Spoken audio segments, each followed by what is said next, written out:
Algebraic fractions. Number 1, simplifying. To simplify an algebraic fraction, we can divide the entire top line and the entire bottom line by the same amount. This usually involves factorising.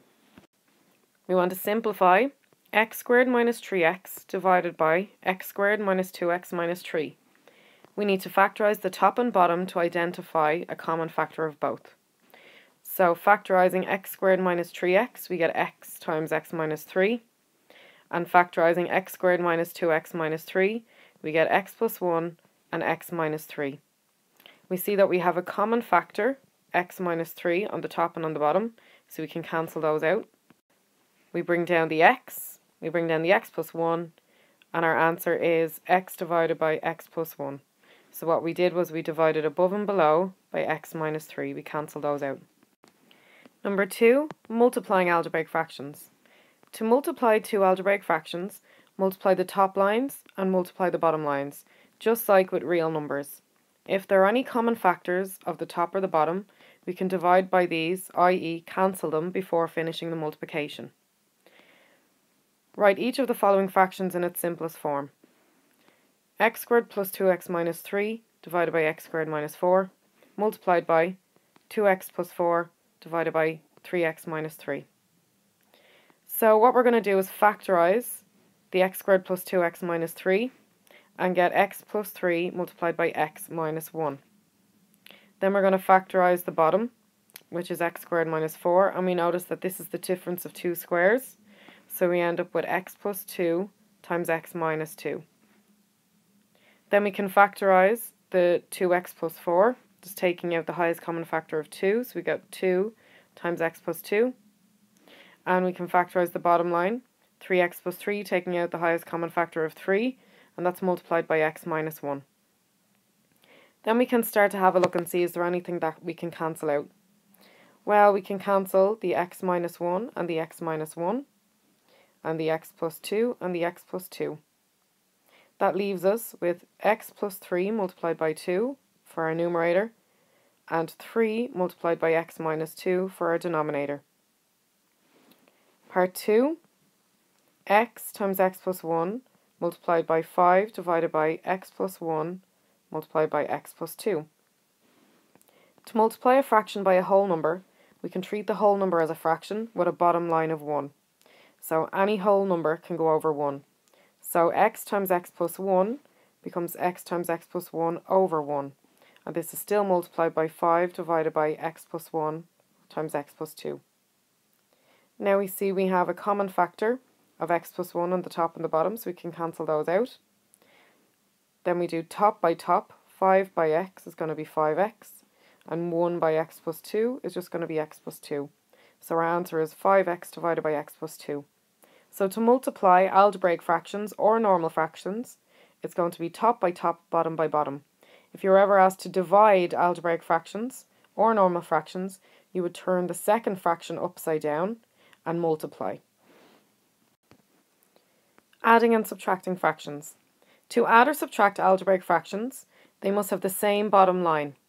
If they do, then we just add or subtract the top lines. For example, 3x minus 1 over x plus 4 minus x plus 2 over x plus 4. We already have a common denominator, so we just write the x plus 4 down there. We bring over the 3x minus 1, we bring over the minus, and the x plus 2. Then it's going to be 3x minus 1 minus x minus 2. So we said minus by x is minus x, and minus by 2 is minus 2. And then we just simplify. 3x minus x is 2x. Minus 1 minus 2 is minus 3, and this is all over x plus 4. If the bottom lines, the denominators, are not the same, however, we have to find the lowest common denominator. Then we express each fraction with the lowest common denominator, LCD, as its bottom line. At this stage, we can add or subtract the top lines. If the lowest common denominator is the product of the bottom lines, product meaning multiply, then we can simply cross multiply to get the top line. For example, if we have 2x plus 1 over x minus 2 minus x minus 1 over x plus 1. What we do is we stick both of these together with brackets around them, and that becomes our common denominator. And then we say x minus 2 into x minus 2 will cancel, so we're going to bring the x plus 1 up into the numerator. So it's going to be 2x plus 1, which was our numerator, multiplied by x plus 1. So basically these just cross over. And then likewise, if x plus 1 into x plus 1 cancels, that will leave us with x minus 2. So we bring that up into our numerator and multiply it by our numerator that was already there, which in that case was x minus 1. So basically what happens is these two just cross over. So we end up with x minus 2 times x minus 1 as our numerator on the right hand side. So then we just multiply out the brackets. 2x plus 1 multiplied by x plus 1 is going to give us 2x squared plus 3x plus 1. And x minus 2 multiplied by x minus 1 will give us x squared minus 3x plus 2. We must remember to bring down that minus. So then what's going to happen is we'll have 2x squared minus x squared will just give us x squared. 3x minus 3x will be 3x plus 3x, which will be 6x. And then 1 minus 2 will be minus 1. And that's still over x minus 2 times x plus 1. We do not need to multiply this out. Write 3 over x squared plus x minus 2 minus 2 over x squared minus 1 as a single fraction in its simplest form. We should factorize the bottom lines to help find the lowest common denominator. So if we factor x squared plus x minus 2, we get x plus 2 multiplied by x minus 1. And if we factorize x squared minus 1, it's the difference of two squares, we get x plus 1 times x minus 1. The bottom lines have a common factor of x minus 1, here and here. We do not need to include this twice when forming the lowest common denominator. This is very important. We do not need to include this twice when forming the lowest common denominator. Therefore, we just take what's left. So we've got the x plus 2, we've got x minus 1 just once, and then we've got x plus 1. So this becomes our common denominator. So what we can do next is we can take our 3 over x plus 2 times x minus 1, and we can multiply top and bottom by x plus 1. And that's because that is the only term that is not already in our denominator. So if we have a look, this is what we decided our common denominator to be. And we already have the x plus 2 and the x minus 1. So in order to make this become part of our common denominator, we need to obviously multiply our denominator by that. But what we do to the top, we do to the bottom. What we do to the bottom, we do to the top. So we multiply top and bottom by x plus 1. We do the same then with the 2 over x plus 1 times x minus 1. We have a look at the common denominator that we've decided on, and we see that the only one that's missing there is the x plus 2. So we've got the x plus 1 there, and the x minus 1 there. So in order to make x plus 2 be part of our common denominator, which is what we want, we need to multiply our denominator by x plus 2. But what we do to the bottom, we do to the top. What we do to the top, we do to the bottom. So we multiply the top line by x plus 2 as well. So we end up having 3 times x plus 1 gives us 3 times x plus 1. And our common denominator of x plus 2 times x minus 1 times x plus 1. We bring over the minus. Then our numerator, we have 2 times x plus 2. And then on the bottom, we have x plus 2 times x minus 1 times x plus 1. So now we have a common denominator. So we can just multiply out our numerators and then group our terms together. So 3 by x is 3x, 3 by 1 is 3, minus by 2x is minus 2x, and minus 2 by 2 is minus 4.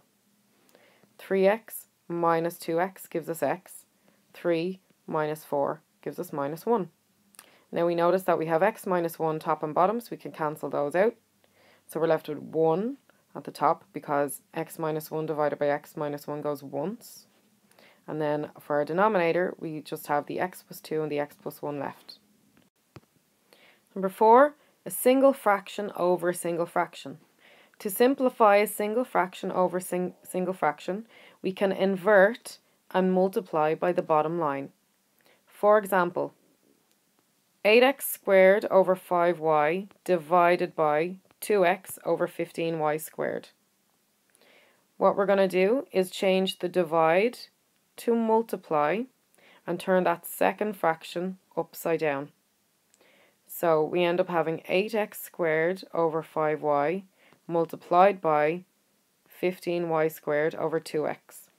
So the divide becomes multiply, and the 2x over 15y squared gets flipped upside down, become 15y squared over 2x. Then we can do top by top, bottom by bottom. But in this example, what's happened is they have cancelled out first of all.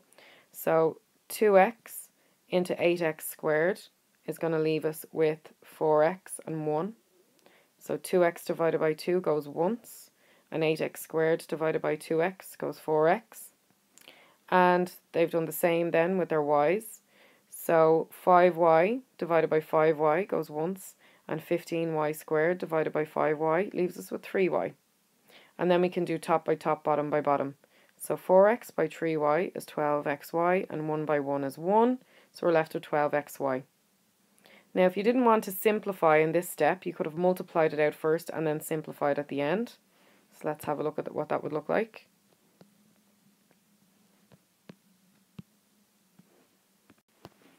So 8x squared times 15y squared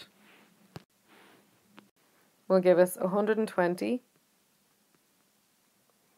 x squared y squared,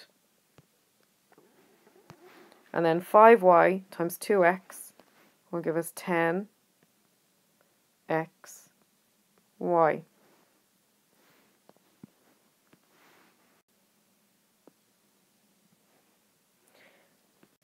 Which gives us 120 x y y divided by 10 x y.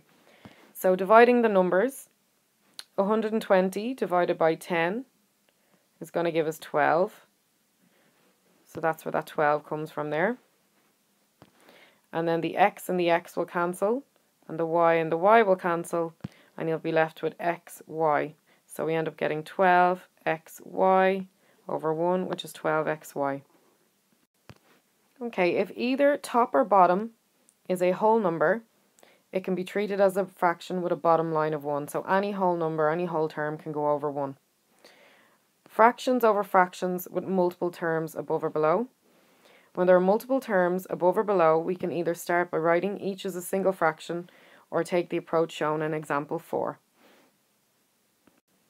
So in example 4, we're asked to simplify x minus 1 minus 2 over x divided by x minus 1 over x. And this tells us that x cannot equal to positive 1, minus 1, or 0. So we're going to multiply the whole top line and the whole bottom line by x. This will remove the fractions from the top and the bottom. And the reason that we're doing that is 1 over x, well, the reciprocal of that would be x over 1, which is just x. So if we do that, then we can get rid of the fractions top and bottom. So we're going to have x minus 1 minus 2 over x multiplied by x. So top by top, bottom by bottom, x by x gives us x squared, minus 1 by x gives us minus x or minus 1x, and minus 2 over x multiplied by x is going to give us minus 2. So minus 2 over x multiplied by x is the same thing as minus 2 over x multiplied by x over 1. And we're going to do top by top, bottom by bottom. So we're going to get minus 2x over x.